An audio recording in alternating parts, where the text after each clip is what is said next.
그렇게 해서 일제시대가 지났어요. 그래서 우리한테 독립을 주셨어.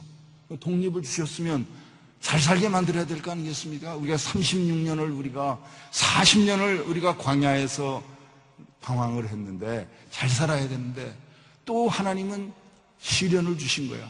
분단이야, 분단.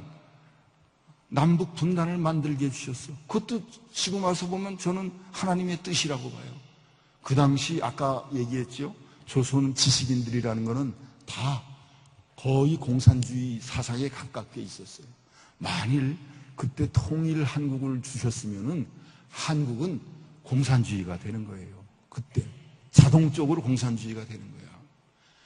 그 당시 이 남한에 얼마나 많은 소위 공산주의, 그러니까 조선 노동당이 있었습니까? 그 사람들이 나중에 다 여순반란 사건 같은 게 다 이제 일으켰는데 그 당시에 우리 체질로 봤을 때 한국한테 온전한 독립을 주셨으면은 우리는 공산화 될 수밖에 없었어. 그 당시 우에는 다 소련이고 그 옆에는 중공이고 그러면 우리가 거기서 견뎌낼 수가 없어요. 그런데 우리를 분단시켰어. 분단시킨 이유가 뭐냐? 그때는 안타깝고 이게 뭐냐 도대체? 우린 독립을 얻었는데 독립도 못하지 않았냐? 그렇지 않다 이거예요. 저는 하나님의 뜻으로 보면 너희들은 내가 불쌍해서 독립은 시켜줬지만은 앞으로도 너희들은 더 고난의 길을 갈 수밖에 없어. 아직도 너희의 그 게으름, 죄 깨끗하게 안 된 거야. 분단을 시킨 거예요. 분단을 시킨 것이 지금 와서는 오히려 우리한테 분단이 됐기 때문에 한국이 이렇게 이 정도 살게 되는 거예요. 만일 그때 공산주의가 됐으면 우리가 지금 어떻게 됐겠습니까?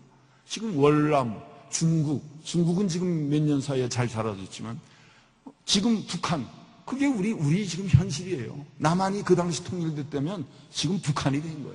북한이 돼 있는 거야. 근데 하나님이 우리를 그렇게 놔두어 주신 게 아니야. 하나님은 너희들은 안 되겠다. 다시 고난을 더 가져라 해서 분단을 시켰어. 그것뿐입니까? 6.25까지만 주셨어요. 이 6.25까지 주신 거야. 우리 생각에는 야 하나님 참 너무하다. 이럴 수가 있냐? 어떻게 6.25를 이렇게 주셨습니까? 6.25가 저는 이렇게 얘기하면 지가 죽지 않았으니까 말이야 6.25를 또 저렇게 미워한다.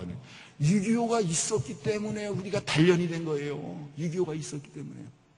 미국은 그 당시 한국을 떠나려고 그랬어요. 1949년에 에치스9이라는 걸 만들어가지고 이제 미국은 방어 책임을 한국에서 제외한다. 일본하고 대만까지만 미국이 방어 책임을 진다. 그리고 1949년에 여기 남한에 있던 미군들을 다 철수했어요.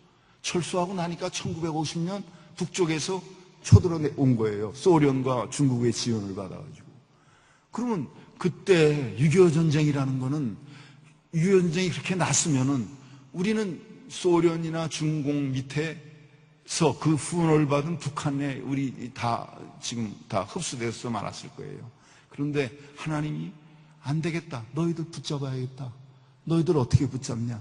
미국을 못 가게 만들어 주겠다. 하나님이 미국을 우리를 딱 붙잡아 주셨어요. 미국이 6.25 사변이 끝나면서 우리하고 안보조약을 맺었어. 상호 안보조약을 맺었어. 그건 뭐냐? 우리나라가 침략을 당하면 미국이 침략을 당한 것처럼 도와주고, 미국이 침략을 당하면 우리가 침략당한 것처럼 또 미국을 도와준다. 우리가 무슨 미국을 도와줄 힘이 있습니까? 괜히 이제 그 미국의 그걸 조약을 맺기 위해서 그러는 거지. 그 안보조약을 맺었어요.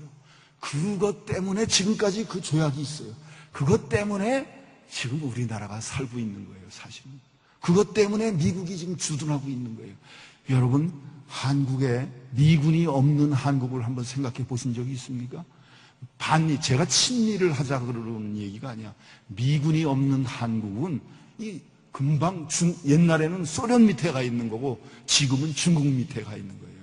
중국에 우리 속국이 될 수밖에 없어. 이미 북한은 중국의 속국이 거의 돼 있지 않습니까? 6.25를 왜 주셨냐? 미국을 붙잡기 위해서 하나님이 그것도 돌아보면 미국을 붙잡기 위해서 주신 거예요. 그 다음에 경제발전 했습니다. 경제발전했는데 경제발전 누가 시켰습니까? 우리 힘으로 했습니까? 물론 우리가 새마을운동도 하고 박정희 대통령이 뭐 하고 다 했습니다. 우리가 열심히 일했습니다. 진짜 하루에 3교대씩 밤을 새우면서 일을 했습니다. 근데 그 일에서 상품을 만드는 게 다 어디 갔습니까? 그 당시 신발, 무슨 앨범, 흑백 TV 이런 거 다 우리가 만들지 않았습니까? 그거 어디서 다 사줬죠? 그걸 미국에서 사준 거야. 우리 경제 개발의 가장 뿌리는 뭐냐? 미국에서 사줬기 때문에 하는 거예요. 그러니까 우리 경제 개발도 사실은 미국의 덕이 굉장히 컸습니다. 저는 이런 얘기는 우리가 친미를 하자는 게 아니야.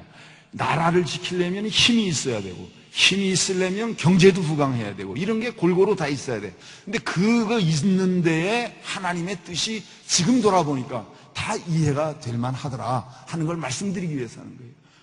그래, 그때 1960년대에서부터 70년부터 우리는 058을 했잖아요. 근데 058을 한 가장 큰 힘이 뭡니까? 일본의 기술력이야. 일본이 우리보다 먼저 기술을 다 하고 일본이 우리보다 앞장섰습니다. 그러니까 우리는 일본만 따라가면 되는 거예요. 박정희나 삼성이나 다 일본 따라서, 현대자동차 다 일본 따라서 우리가 이만큼 컸습니다. 일본이 우리는 지금 우습게 보지만은, 우리 일본 사람들 특히 우습게 보지요. 쪽발이들 이렇게 생각하지만은, 일본이 있기 때문에 우리의 경제가 이렇게 발전할 수 있었던 거예요. 또 하나, 중국, 지금은 중국이 달라졌지만 우리가 막 경제 발전을 할 때 중국은 뭐 했습니까? 중국은 문화혁명을 했어. 모택동 밑에서. 문화혁명이라는 게 뭡니까?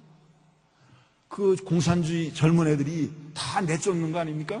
윗사람들 다 내쫓고 다 폭력으로 정권을 이제 유지하려고 하는 거 아닙니까? 한 20년을 중국이 문화혁명으로 경제고 뭐고 다 내팽개졌어요. 우리가 그 사이에 20년 사이에 우리는 올라섰어. 어느 단계까지 올라섰어. 그러니까 깜짝 놀라고 중국이 1980년부터 지금 등소평이 와가지고 지금 이런 개혁 개방이다 해가지고 지금 세계의 지투 나라가 된 거 아닙니까? 그러면은 안보가 필요할 때 하나님은 미국을 우리한테 주셨고, 경제가 필요할 때는 이 일본과 중국 사이에 우리나라를 있게 해주시고, 이런 게 그냥 보통 생각하면 아마 그거 다 역사가 그런 거야. 우리가 그렇게 생각하지만 저는 하나님의 뜻으로 보면 이게 당연하게 그렇게 온 우리의 역사라 이거예요.